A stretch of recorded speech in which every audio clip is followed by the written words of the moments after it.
In this video, we're going to learn how to find an approximate value of an inverse trigonometric function. We're going to need to use our calculators, and specifically the keys that are located above the sine, cosine, and tangent keys, which is sine -1, cosine -1, and tangent -1, which stands for sine inverse, cosine inverse, and tangent inverse.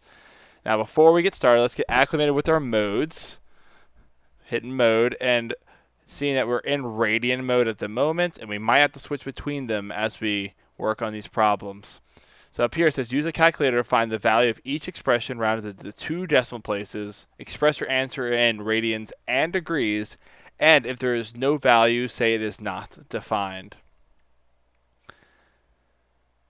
So starting with sine inverse of -1, we'll hit second sine, and we'll get 1/3, and hit enter, and we get 0.34.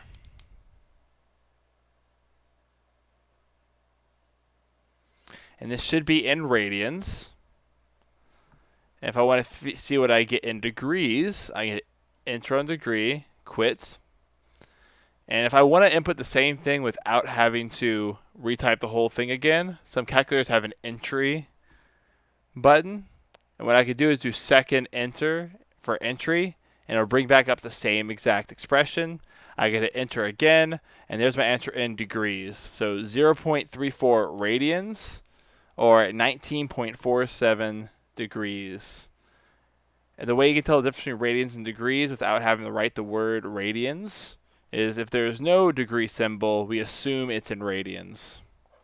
So we have 0.34 radians and 19.47 degrees. Let's look at the next example. Sine inverse of -1/4. So this is now a negative y value. So we should be in that fourth quadrant on our unit circle, which means we're going to have some sort of negative angle come from this. It is something to keep in mind. So I put sine inverse. First I'm going to put it in radian mode. And then put sine inverse of -1/4. And I'll get negative 0.25.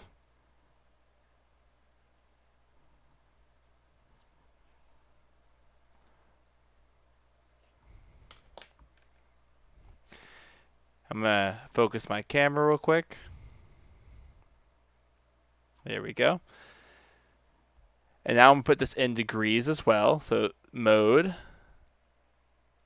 put in degree. I'm going to do that second enter thing again.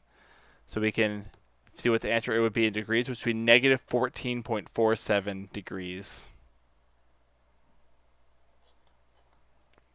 Which makes sense. We were expecting to get a negative degree answer, and we did, but this would be -14.48 if I'm rounding correctly. Degrees.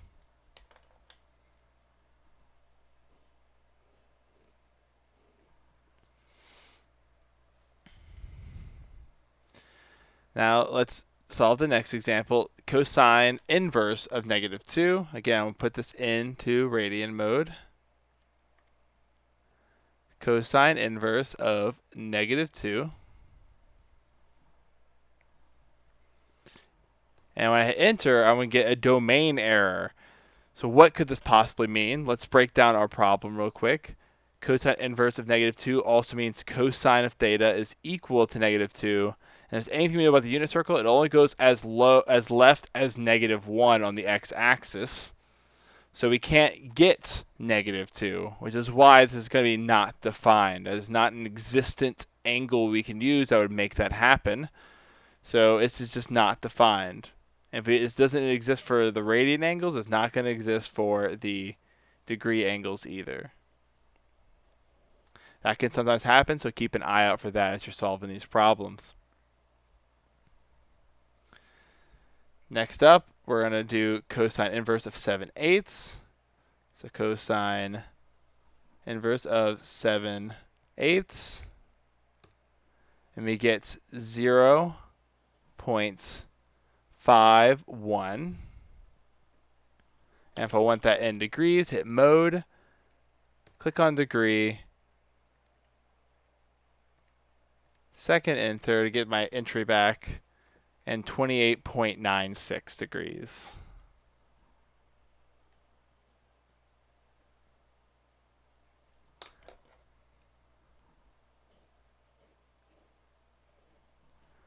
Next up, we have tangent inverse of 5. Now, this is a very big number, but if there's anything we know about tangent, especially from seeing its graph, is that you can get any y value you want with tangent.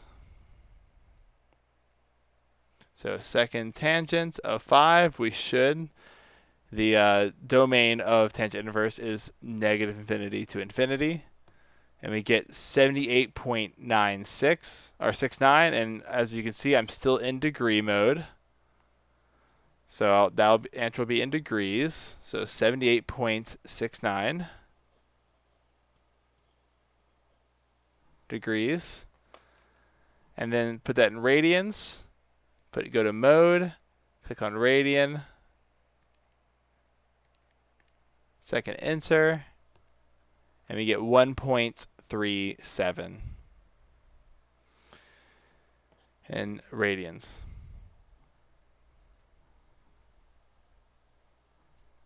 And lastly, we'll do tangent inverse of negative 0.4, which again, we have a negative tangent value. So this should put us in the fourth quadrant, so some negative angle will happen here. So second tangent to get tangent inverse, negative 0.4. Hit enter. I'm in radians right now, so this answer will be negative 0.38. And to put that in degrees, I will get negative 21.880, but I don't need to put that extra 0. And this is how you find an approximate value of an inverse trigonometric function.